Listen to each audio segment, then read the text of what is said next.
A viewer asked, how do you deal with players being evil in a good aligned game? You have to be very firm and tell them, rocks fall and you die.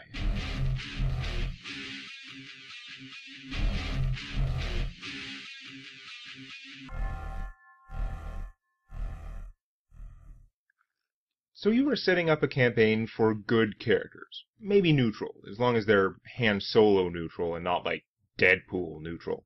Try to find out as early as possible in the planning process what kind of characters your players want to build, so you can try to incorporate their goals into the game, but also so you can identify and try to deal with problems beforehand.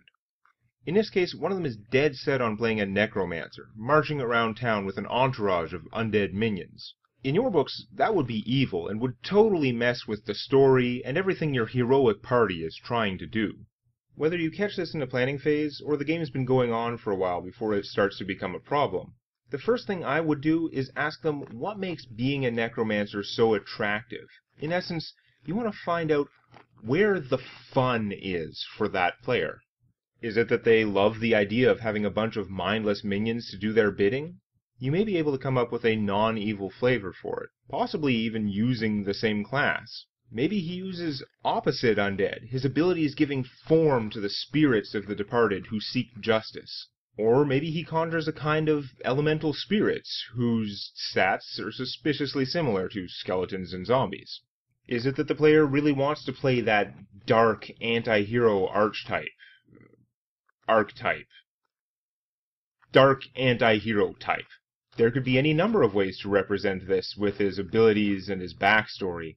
He doesn't have to do flat-out evil things in order to be that guy that the party fights alongside, but sort of fears, or at least distrusts. You can also come at the problem from your own side. What is it that makes necromancy evil in your setting? Is it a societal or religious taboo against manipulating corpses? Clearly it's disrespectful to those who have died, but they are dead. Is it really evil to use their physical remains as tools for the common good?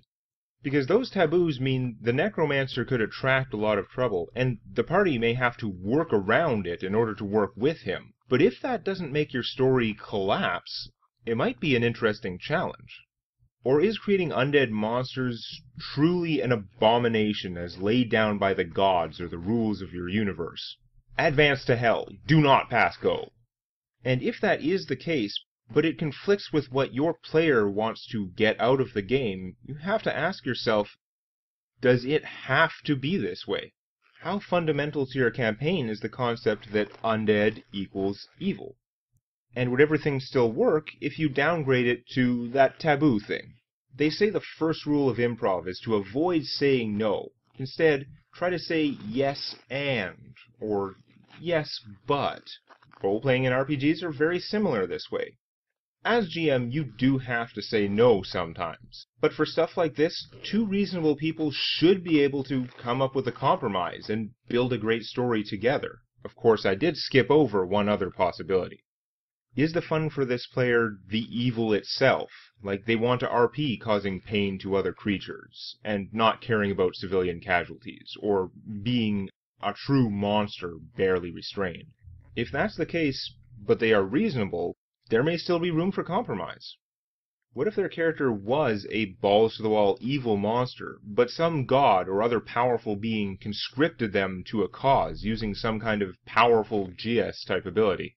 They, by which I mean you, place a number of constraints upon this villain, which force the necromancer to work with the party towards some common goal, to not kill, maybe even not harm civilians, and maybe some other things.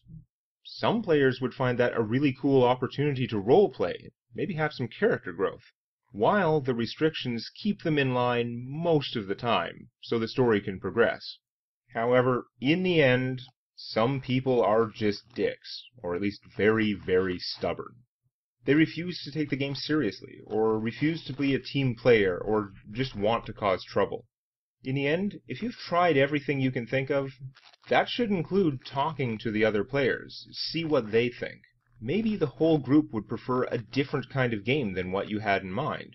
If so, and you don't want to run that type of game, Perhaps one of the other players would be willing to step up.